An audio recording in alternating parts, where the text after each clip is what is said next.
बिस्मिल्लाहिर्रहमानिर्रहीम रब्बिश्रह ली सदरी वयस्सिर ली अमरी वहलुल उक़्दतम मिन लिसानी यफ़क़हू क़ौली यस्सिर वला तुअस्सिर वतम्मिम बिल खैर।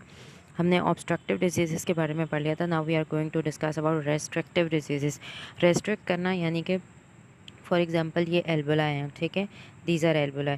एल्वोलाई के इर्द गिर्द इंटरस्टिशियम पड़ी हुई है। इंटरस्टिशियम में अगर फाइब्रोसिस हो जाए तो वो रेस्ट्रिक्शन हो गई है, यानी कि एल्वोलाई की कैपेबिलिटी टू एक्सपैंड वो ख़त्म हो गई है। और वो किस वजह से हो रही है? क्योंकि इर्द गिर्द जब फाइबर्स बहुत ज़्यादा डिपॉजिट हो गए हैं तो वो रेस्ट्रिक्शन कॉज करते हैं, और उस रेस्ट्रिक्शन की वजह से क्या होता है कि वो जो एल्वोलाई होते हैं वो डायलेट नहीं कर पाते। जब एल्वोलाई डायलेट नहीं कर पाएंगे तो ये होती है रेस्ट्रिक्टिव डिजीज़। जबकि ऑब्स्ट्रक्टिव क्या होती है? एल्वोलाई को कोई इश्यू नहीं होता, लेकिन जब वो आगे जाके ब्रोंक्यूल्स के लेवल पे जाता है तो वहाँ पे ऑब्स्ट्रक्शन हो रही होती है, तो वो ऑब्स्ट्रक्टिव डिजीज़ होती हैं, ठीक है।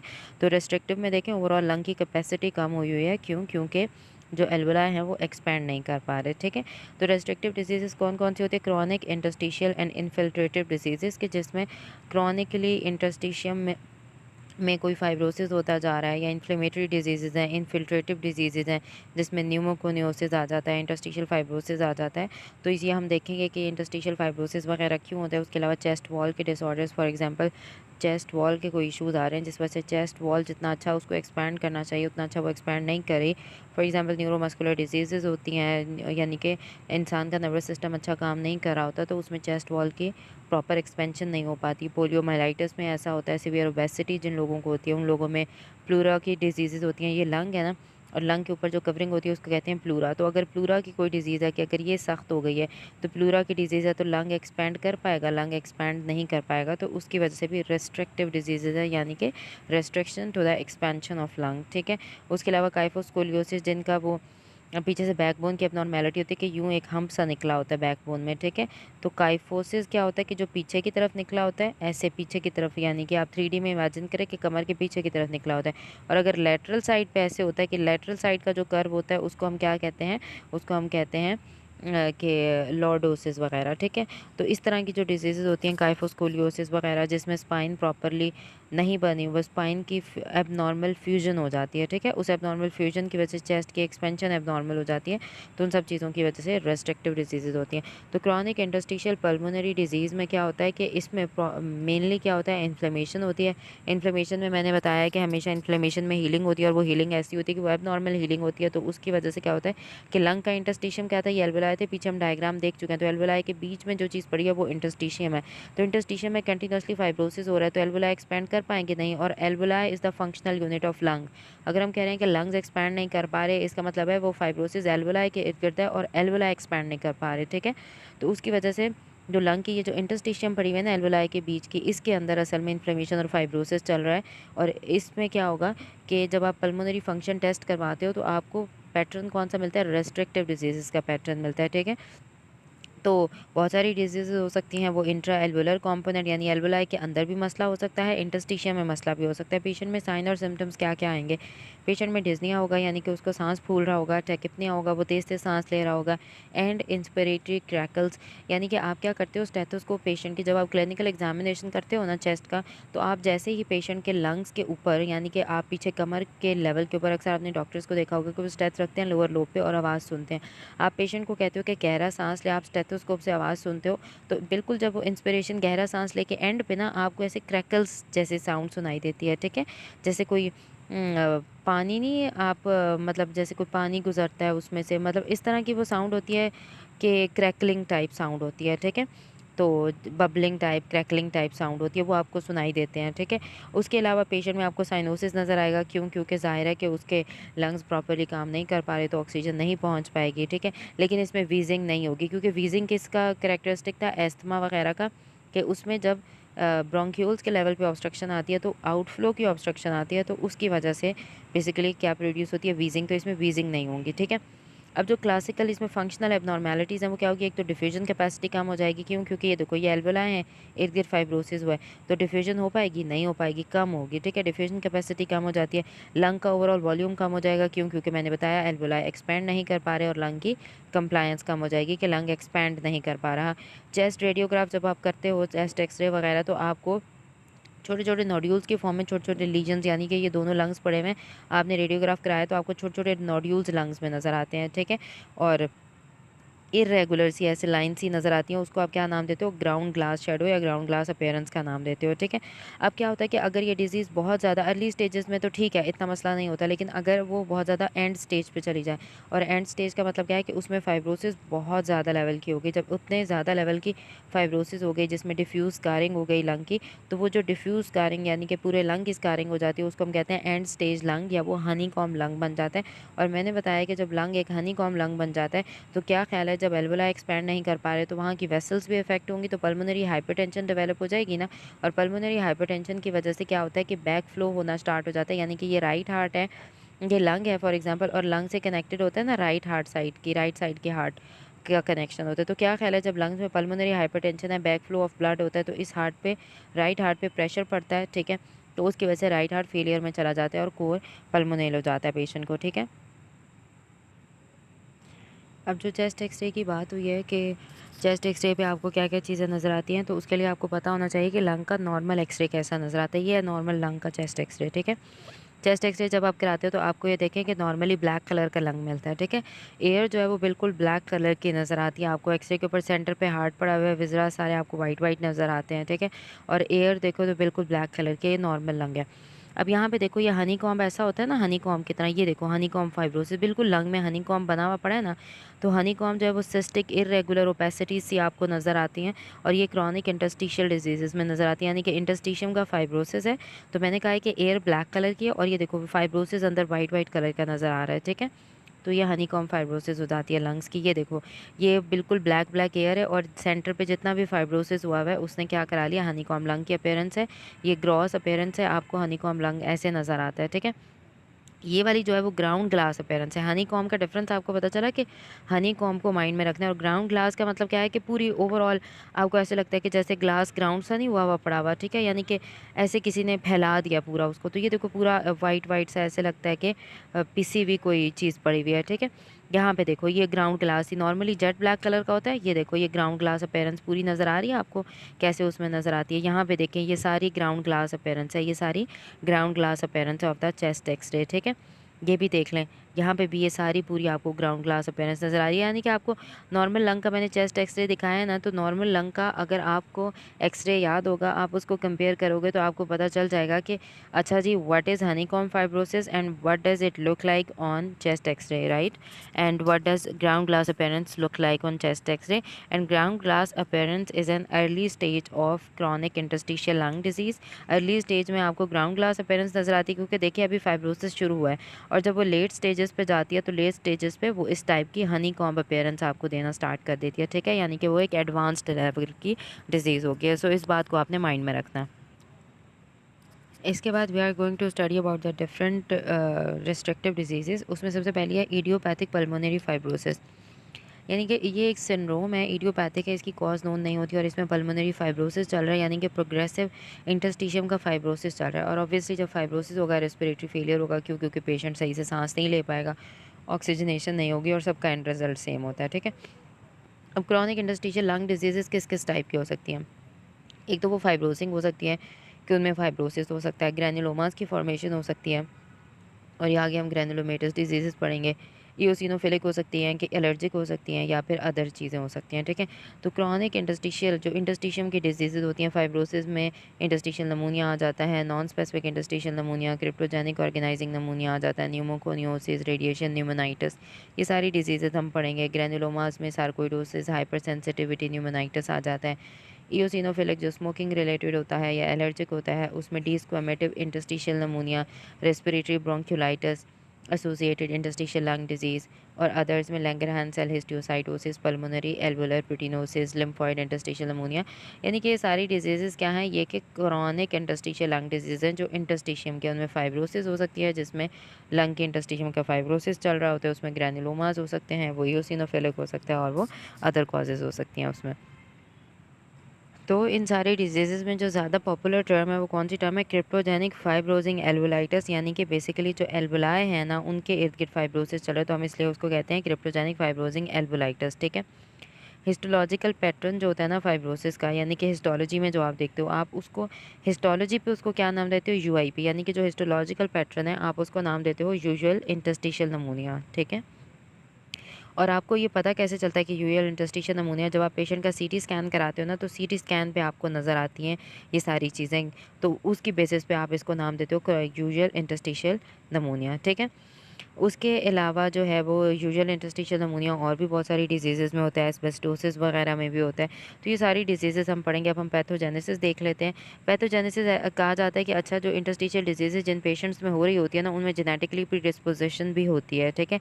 जेनेटिक प्रीडिस्पोजिशन क्या होती है कि अक्सर ऐसे इंडिविजुअल्स होते हैं कि उनके अंदर जब एल्वोलाई की, मतलब ऐसे पेशेंट्स हमारे अंदर क्या होता है, हमारी जीन्स डिटरमिन कर रही होती है ना कि अगर हमारी बॉडी में कोई इंजरी होनी है तो उसका रिपेयर कैसे होना है। लेकिन कुछ लोग ऐसे होते हैं कि जेनेटिकली वो प्रीडिस्पोज्ड होते हैं कि उनकी बॉडी में कुछ ऐसी जीन्स होती हैं कि उनके अंदर जब किसी चीज़ का डैमेज होता है तो उसका रिपेयर एबेरेंट रिपेयर होता है, यानी कि एबनॉर्मल रिपेयर होता है। तो इनके अंदर क्या होता है कि अब ये सारी जो भी इनहेल्ड वो डस्ट करते हैं या कुछ भी, वो उनके एल्वोलाई के एपिथेलियम को जब डिस्ट्रॉय करती है तो रिकरेंट एल्वोलर एपिथेलियम डैमेज होता रहता है इन्वायरमेंटल एक्सपोजर की वजह से। तो जब उसका रिपेयर होता है वो रिपेयर एबनॉर्मल होता है, तो उस एबनॉर्मल रिपेयर की वजह से असल में ये सारी डिजीज़ हो रही होती है। जैसे फॉर एग्जांपल देखिए, इन्वायरमेंटल फैक्टर्स आए, स्मोकिंग, ऑक्यूपेशनल एक्सपोजर था, कोई और इरिटेंट्स थे, वो टॉक्सिक इनहेल कर रहा था, कोई वायरल इन्फेक्शन था, उन सब ने एपिथेलियम को जाके डिस्ट्रॉय किया, एल्वोलाई की एपिथेलियम को। और एल्वोलाई की कौन सी एपिथेलियम एट रिस्क होती है, एज की बेसिस पे, पेशेंट की एज डिटरमिन करती है, बहुत सारी जेनेटिक्स होती हैं। जेनेटिक्स में क्या होता है, कुछ पेशेंट्स होते हैं उसमें टीलोमेरेज़ की म्यूटेशंस होती हैं, और टीलोमेरेज़ हमें पता है कि वो टीलोमेयर को रिपेयर कर रहा होता है और जो कि सेलुलर सेनेसेंस को प्रिवेंट करते थे। ये हम नियोप्लेसिया में पढ़ चुके हैं, ठीक है। सेलुलर सेनेसेंस नहीं होती, सेल्स डाई नहीं करते यानी उनकी रिपेयर होती रहती है। तो टीलोमेरेज़ की म्यूटेशन है तो रिपेयर सही नहीं हो पाएगी। सर्फेक्टेंट की म्यूटेशन है, हमें पता है सर्फेक्टेंट भी एपिथेलियम के लिए प्रोटेक्टिव होता है। MUC5 भी वेरिएंट होता है, ये एक म्यूसिन सेक्रेटिंग जीन होती है, उसके अंदर कोई एबनॉर्मेलिटी है।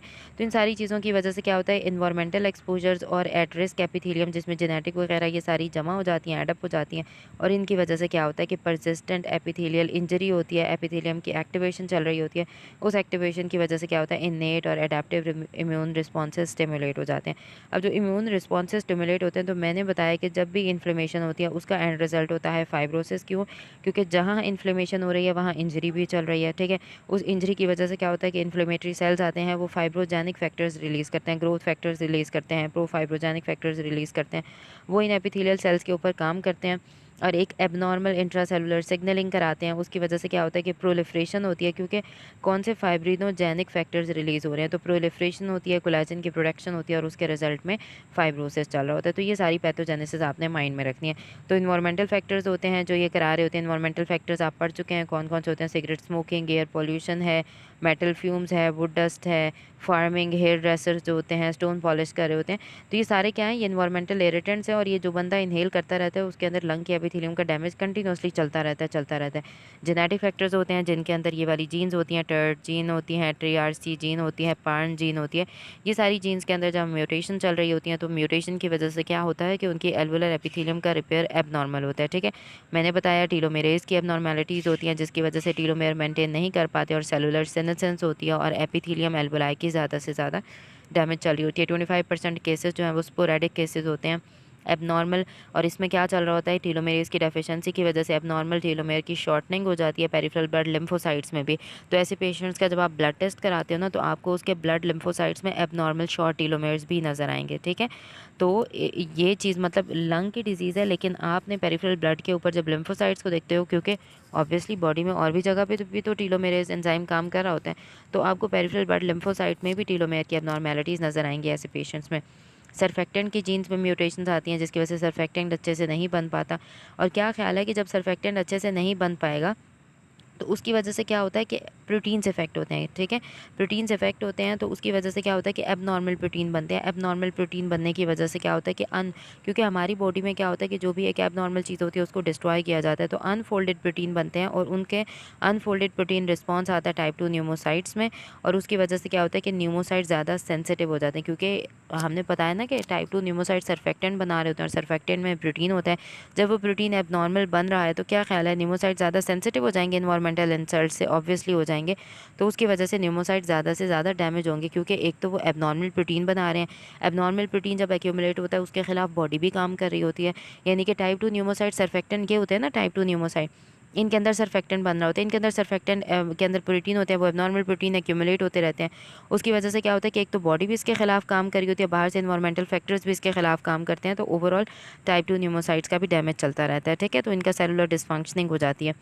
उसके अलावा एक और जीन होती है MUC5B जीन, इसके अंदर क्या होता है पोलीमॉर्फिज्म एग्जिस्ट करती है, ठीक है। तो उस पोलीमॉर्फिज्म की वजह से क्या होता है कि ये म्यूसिन फैमिली की जीन होती है, और इसका काम क्या होता है कि म्यूकोसीलियरी क्लियरेंस कराना, यानी कि म्यूकस प्रोड्यूस करना और म्यूकोसीलियरी क्लियरेंस कराना। जब इसके अंदर एबनॉर्मेलिटीज़ होंगी तो म्यूकोसीलियरी क्लियरेंस की एबनॉर्मेलिटीज़ होंगी, और पेशेंट जब सही से अपने एल्वोलाई और ब्रोंकाई और ब्रोंक्यूल्स में से एक चीज़ क्लियर नहीं कर पा रहा तो ऑब्वियसली इन्फेक्शन के चांसेस बढ़ते हैं, और जितनी ज़्यादा इन्फ्लेमेशन होगी, इन्फेक्शन होगी, तो फाइब्रोसिस चल रहा होगा।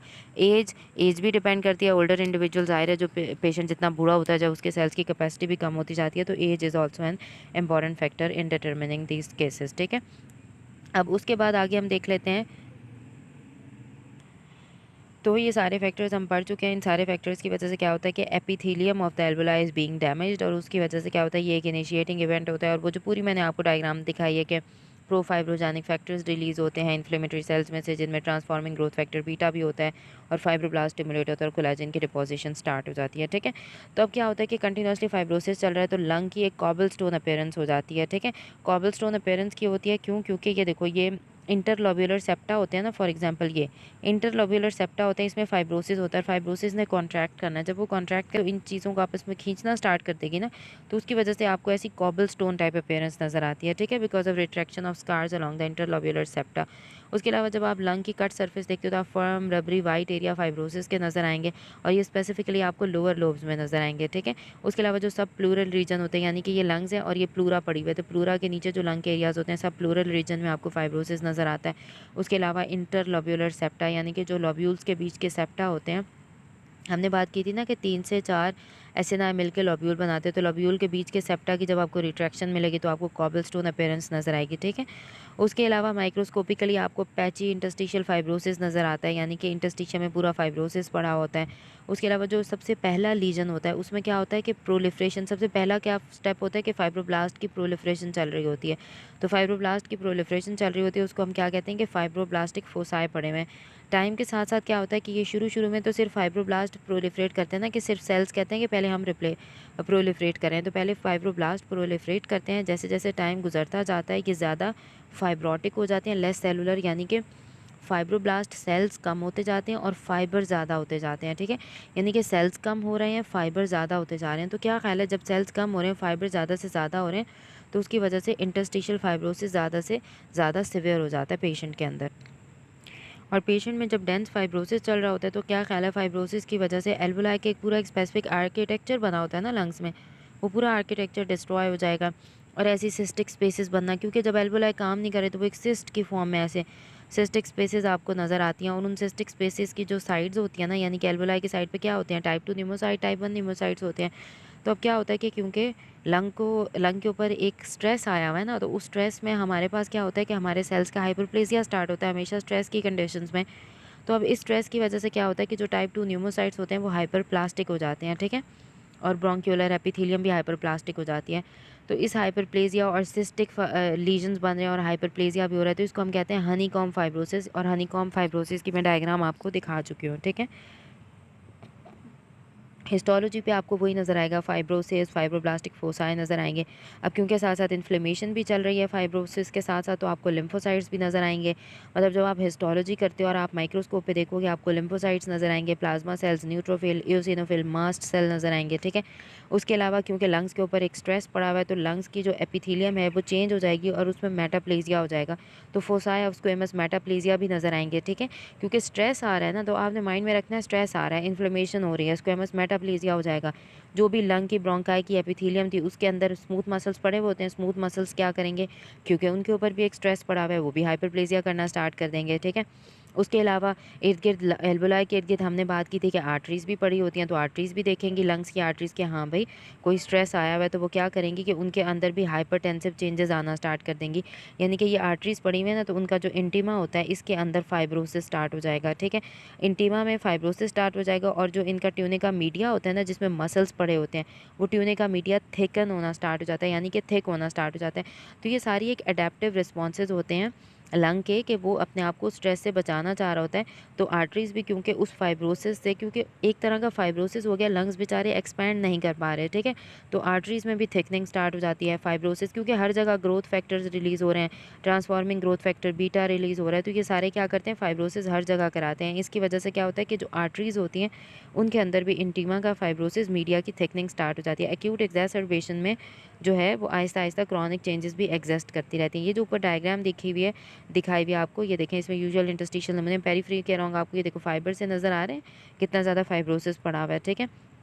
तो ये जो है वो सब प्लूरल एरियाज़ में, यानी जो प्लूरा के बिल्कुल एरियाज़ हैं उसमें सब प्लूरल एरिया में fibrosis is more prominent. Clinical features क्या आएंगे, लंग ख़राब हो रहा है तो लंग के फीचर्स आएंगे, पेशेंट को डिज़निया होगा आहिस्ता आहिस्ता, यानी कि जैसे जैसे टाइम बढ़ता जाएगा पेशेंट के सांस का मसला ज़्यादा होता रहेगा, उसका सांस फूलेगा, क्यों, क्योंकि बेचारा सही से सांस नहीं ले पा रहा।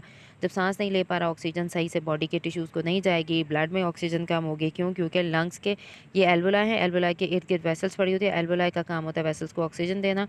ऑक्सीजन नहीं जाएगी तो ब्लड में ऑक्सीजन कम हो जाएगी, हाइपोक्सीमिया होगा, साइनोसिस हो जाएगा और क्लबिंग होती है। जिन पेशेंट में अच्छे से ऑक्सीजनेशन नहीं हो रही होती ना, उनके जो नेल्स होते हैं ना, वो इस तरह के हो जाते हैं कि नॉर्मली ये देखो, ये जो आपकी स्किन पड़ी होती है और नेल इस तरह से पड़ा होता है, ठीक है, ये एक एंगल सा बना होता है।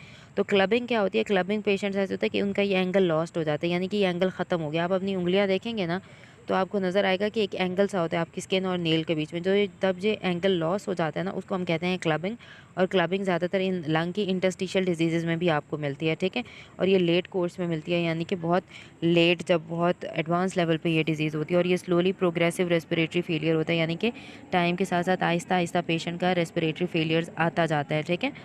अब ये देखें, ये भी इंटरस्टिशियल नमूनिया है और फाइब्रोब्लास्टिक फोसाए पड़े हुए हैं, ये देखो पूरा ब्लू मिक्सॉइड स्ट्रोमा पड़ा हुआ है, ठीक है। और हनी कॉम्ब भी प्रेजेंट है आपके पास, ये पूरी हनी कॉम्बिंग अपीयरेंस है। यहाँ पे देखो ये पूरा फाइब्रोसिस पड़ा हुआ है, ये हनी कॉम्ब पड़ा हुआ है। तो ये सारी इंटरस्टिशियल लंग डिजीज़ होती हैं और इस तरह से ये पेशेंट को इफेक्ट करेंगी। अब आगे देख लो कि पेशेंट जो है, आपने क्या ख्याल है कि एक दफ़ा फाइब्रोसिस हो जाए वो रिवर्स तो नहीं हो जाती, तो पेशेंट को हमेशा लंग ट्रांसप्लांटेशन ही एक ऑप्शन बचता है कि उसको यही करवाना पड़ता है। हाँ, लेकिन आप कुछ ड्रग्स दे सकते हैं फाइब्रोसिस को कम करने वाले। फाइब्रोसिस कौन करवा रहा था, ट्रांसफॉर्मिंग ग्रोथ फैक्टर बीटा, आप उसके एंटागनिस्ट दे सकते हो, ऑब्वियसली दे सकते हो। और पेशेंट की जो फाइब्रोसिस है उसको आप प्रिवेंट कर सकते हो, ठीक है। तो उसके अलावा आप टायरोसिन काइनेज इनहिबिटर्स दे सकते हो। टायरोसिन काइनेज इनहिबिटर्स क्या करेंगे कि जो भी ग्रोथ हो रही है ना, यानी कि ग्रोथ फैक्टर्स रिलीज़ हो रहे होते हैं ना, और वो ग्रोथ फैक्टर्स का काम है कि आगे वो फाइब्रोब्लास्ट को प्रोलिफरेट करवाते हैं, फाइब्रोब्लास्टिक फोसाए बना रहे होते हैं। तो आप टायरोसिन काइनेज इनहिबिटर्स या ट्रांसफॉर्मिंग ग्रोथ फैक्टर बीटा देके उस चीज़ को, आप डिज़ीज़ की प्रोग्रेशन को कम कर सकते हो। नेक्स्ट डिज़ीज़, ये भी जो इंटरस्टिशियल डिज़ीज़ है वो है नॉन स्पेसिफिक, यानी कि कोई स्पेसिफाई नहीं किया हुआ इसको, इंटरस्टिशियल नमूनिया। अब ये नॉन स्पेसिफिक इम्पॉर्टेंट है, नाम बताना कि जी ये इतना स्पेसिफिक नहीं है, लेकिन इसका प्रोग्नोसिस बेटर है कि इतनी ज़्यादा सिवियर नहीं होती, ठीक है। इसमें क्या होता है कि नॉन स्पेसिफिक इंटरस्टिशियल नमूनिया, इसमें आपको दो पैटर्न्स मिलते हैं, सेलुलर पैटर्न और फाइब्रोसिंग पैटर्न। एक पैटर्न वो होता है जिसमें सेल ज़्यादा होते हैं, एक पैटर्न वो होता है जिसमें फाइब्रोसिस ज़्यादा होती है। सेलुलर पैटर्न में क्या होता है, सेलुलर पैटर्न ऑब्वियसली हमें पता है कि जो सेलुलर पैटर्न है वो लेस सिवियर होता है, तो इसमें mild to moderate chronic interstitial inflammation है। सेलुलर है, आपके माइंड में आ जाना चाहिए कि सेल्स कौन से होंगे, इन्फ्लेमेटरी सेल्स होंगे। तो इसका मतलब क्या है, सेलुलर है, एक तो वो लेस सिवियर है और दूसरा उसमें इन्फ्लेमेटरी सेल्स हैं। तो कौन कौन से सेल्स होंगे, लिम्फोसाइट, प्लाज्मा सेल्स होंगे और वो पड़े हुए होंगे, ठीक है।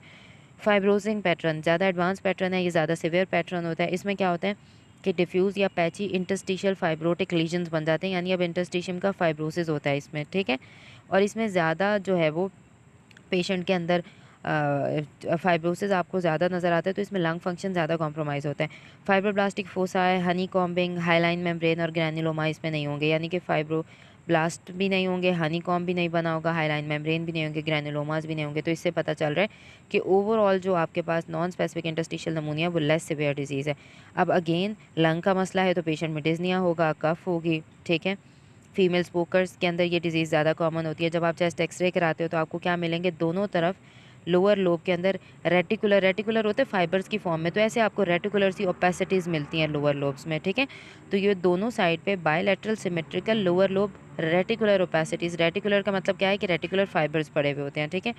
पेशेंट का जो सेलुलर पैटर्न होता है वो ज़्यादातर यंगर पेशेंट्स होते हैं, और जो सेलुलर पैटर्न वाले होते हैं मैंने बताया कि उनके अंदर क्या होता है कि उनके अंदर बेटर प्रोग्नोसिस होता है। नेक्स्ट हमारे पास है क्रिप्टोजेनिक ऑर्गेनाइजिंग नमूनिया। ये क्या होता है, ये भी किसी इन्फेक्शन या इन्फ्लेमेशन के रिजल्ट में होता है कि कोई इन्फेक्शन हुआ, इन्फ्लेमेशन हुआ, उसकी इंजरी की वजह से लंग्स में वो इंजरी हुई और उस वजह से क्रिप्टोजेनिक ऑर्गेनाइजिंग नमूनिया हो जाता है पेशेंट्स में। अब क्रिप्टोजेनिक ऑर्गेनाइजिंग नमूनिया मैंने बताया कि इन्फेक्शन और इन्फ्लेमेशन में होता है, तो कौन कौन से इन्फेक्शन में, वायरल और बैक्टीरियल नमूनियाज में हो सकता है, कोई toxin, drug, connective tissue disease, कोई पेशेंट ने ट्रांसप्लांट कराया उसका रिएक्शन हो गया, तो ये सारी चीज़ों की वजह से लंग डिस्ट्रॉय हो रहे हैं। तो क्या होगा, पेशेंट को कफ होगी, डिज़निया होगा, पैची एरियाज़ मिलेंगे। आपको फाइब्रोसिस होता है ना, तो पैची एरियाज़ मिलेंगे, और मैंने बताया कि सब प्लूरल एरियाज़ में फाइब्रोसिस इन एरियाज़ में ज़्यादा होता है, ठीक है। और पेरी ब्रोंक्यूलर एरियाज़ के ब्रोंकाई के इर्द गिर्द के एरियाज़ में भी फाइब्रोसिस आपको ज़्यादा मिलता है। उसके अलावा कंसोलिडेशन मिलेगी। कंसोलिडेशन क्या होती है कि जब बहुत ज़्यादा सेल्स जमा होना स्टार्ट हो जाते हैं ना वहाँ पे इन्फ्लेमेटरी सेल्स, तो एक कंसोलिडेटेड सा एरिया बन जाता है और वो आपको नज़र आता है, ठीक है। तो एरियाज़ ऑफ कंसोलिडेशन भी आपको नज़र आएंगे। उसके अलावा हिस्टोलॉजिकली आपको पोलीपॉइड प्लग्स नज़र आते हैं, यानी कि बिल्कुल पोलीपॉइड प्लग्स हैं। एक लूज सा कनेक्टिव टिश्यू, ऐसे पोलीपॉइड सा ना बना होता है, डिफरेंट शेप का पड़ा होता है connective tissue, loose organising connective tissue, इसको आप नाम देते हो मैसन बॉडीज़ का नाम दोगे। और ये जो लूज सा कनेक्टिव टिश्यू आप कह रहे हो ना, पड़ा हुआ लूज सा ऑर्गेनाइज सा, ये एल्वुलर डक्ट में मिलता है, एल्वुलाई में और ब्रोंक्यूल्स में मिलता है, ठीक है। उसके अलावा आपका ट्रीटमेंट क्या होगा, ऑब्वियसली इन्फ्लेमेशन की वजह से हो रहा था, आप ओरल स्टेरॉइड्स देते हो 6 महीने तक, और जो लॉन्ग टर्म प्रोग्नोसिस है वो डिपेंड करता है कि डिसऑर्डर कितना सीवियर है। अब पल्मोनरी इन्वॉल्वमेंट जो ऑटो इम्यून डिजीज़ में होती है वो कैसे होती है, तो आपको मैसॉन बॉडीज़ इस तरह से नज़र आती है। देखिए फाइब्रोब्लास्टिक प्रोलिफरेशन चल रही है और ये पोलीपॉइड से मासेस होते हैं, अनऑर्गेनाइज्ड से मासेस होते हैं, वो डिफरेंट एरियाज़ में बन जाते हैं, और ये फाइब्रोसिस के एरियाज़ होती है। वो ब्रोंकाई में कैसे पड़ी हुई है, मैसन बॉडी बनी हुई है, ठीक है। तो इस तरह से मैसन बॉडीज़ बन जाती है नमूनिया वगैरह में। ये किस वजह से होता है, फाइब्रोब्लास्टिक प्रोलिफरेशन होती है एल्वुलाई में, ब्रोंकाई में, उन जगहों पर, और इस तरह की ये बॉडीज़ बना लेते हैं, ठीक है। उसके अलावा अक्सर ऑटो इम्यून डिजीज़ भी होती हैं। ऑटो इम्यून डिजीज़ आपको पता है ज़्यादातर वो कनेक्टिव टिश्यू को अटैक कर रही होती हैं, तो लंग में भी कनेक्टिव टिश्यू है, तो ऐसे पेशेंट जिनमें एसएलई होता है या कोई स्क्लेरोडर्मा, रूमेटॉइड आर्थराइटिस, डर्माटोमायोसाइटिस, पोलीमायोसाइटिस, उसमें भी पल्मोनरी इन्वॉल्वमेंट होती है, और उसमें नॉन स्पेसिफिक इंटरस्टिशियल नमूनिया वगैरह, यानी कि वही सारी डिजीज़ जो कि ऑटो इम्यून होती हैं वो इधर इंटरस्टिशियम के अंदर भी एबनॉर्मेलिटीज़ कराती हैं, लंग के इंटरस्टिशियम में। अब ये वाली डायग्राम देख लें आप, यहाँ पे ये क्रिप्टोजेनिक ऑर्गेनाइजिंग नमूनिया, इसमें मैसॉन बॉडीज़ पड़ी हुई है, देखो ये सारी इन्फ्लेमेशन चल रही है और कैसे फाइब्रोसिस हुआ है। यहाँ पे ये ज़्यादा हाई पावर पे आपको अच्छा नज़र आ रहा है, ठीक है। एल्वुलाई की वॉल्स नॉर्मल है, लेकिन ये देखिए सेंटर में ये बॉडीज़ नज़र आ रही है मैसॉन बॉडीज़, ये किसकी वजह से हो रही है, ये अनऑर्गेनाइज जो फाइब्रोब्लास्टिक प्रोलिफरेशंस हैं उनकी वजह से हो रही हैं, ठीक है। उसके बाद आप देख लो कि ऑटो इम्यून डिजीज़ में जैसे रूमेटॉइड आर्थराइटिस वगैरह, उसमें क्या होगा पेशेंट को, क्योंकि रूमेटॉइड आर्थराइटिस है, ऑटो इम्यून डिजीज़ है, तो वो क्या कराएगी कि जो लंग के इर्द गिर्द प्लूरा पड़े हुए हैं इनके अंदर भी इन्फ्लेमेशन करा देती है। तो इनकी इन्फ्लेमेशन चल रही होती है, पेशेंट के अंदर क्रॉनिक प्लूराइटिस चल रहा होता है, और कभी कभी इस प्लूराइटिस की वजह से ये प्लूरा के अंदर फ्लूइड भी आ जाता है, तो वो इफ्यूजन कहलाती है, ठीक है। तो chronic प्लूराइटिस can exist with effusion और विदाउट इफ्यूजन। उसके अलावा डिफ्यूज़, अब एक तो प्लूरा में मसला हो सकता है या लंग के अपने अंदर मसला हो सकता है, उसको कहते हैं डिफ्यूज़ इंटरस्टिशियल न्यूमोनाइटिस, और उसकी फाइब्रोसिस चल रहा होता है, ठीक है। उसके अलावा इंट्रा पल्मोनरी रूमेटॉइड नोड्यूल्स, या तो पल्मोनरी यानी लंग्स के अंदर रूमेटॉइड नोड्यूल्स बने हुए होंगे। उसके अलावा छोटी छोटी जो ब्रोंकाई होती हैं तो उसके अंदर क्या चल रहा होता है, फॉलिकुलर ब्रोंकोलाइटिस, यानी कि फॉलिकल्स बनी हुई होती हैं और ब्रोंक्योलाइटिस चल रहा होता है, छोटी छोटी ब्रोंकाई की इन्फ्लेमेशन। और साथ साथ क्योंकि आपको पता है कि जहाँ पे भी इंटरस्टिशियल नमूनिया हो रहा है, मैंने बताया था फाइब्रोसिस चल रहा है, वहाँ साथ साथ पल्मोनरी हाइपरटेंशन भी चलेगी because of the intima fibrosis and media thickening, right.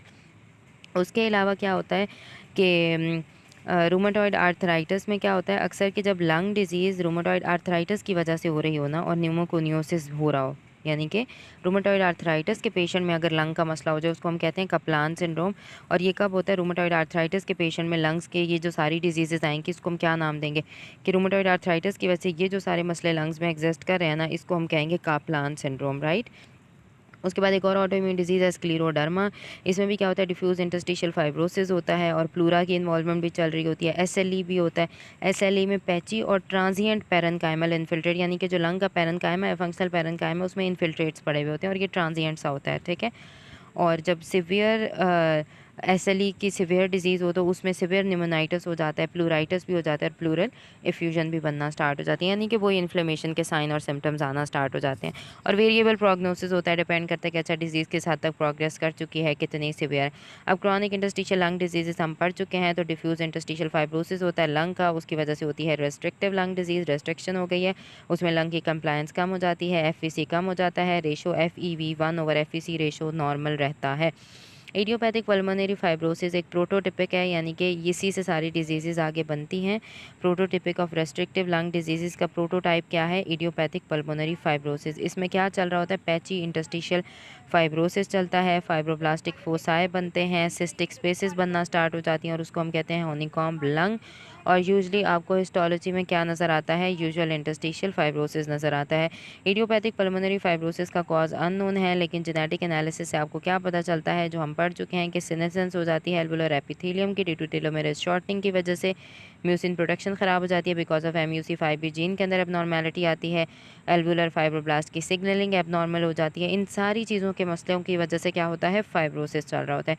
Injury होती है, उसकी वजह से क्या होता है? फाइब्रोजेनिक साइटोकाइन रिलीज होते हैं, ट्रांसफॉर्मिंग ग्रोथ फैक्टर बीटा वगैरह, और वो क्या कराते हैं कि लंग के अंदर फाइब्रोसिस कराते हैं। फाइब्रोसिस की वजह से लंग के फंक्शंस कॉम्प्रोमाइज़ होंगे, और पेशेंट का फंक्शन जब कॉम्प्रोमाइज़ होगा तो डिज़निया, कफ और इस तरह के सिम्टम्स आना स्टार्ट हो जाएंगे। So this was all about chronic interstitial lung diseases.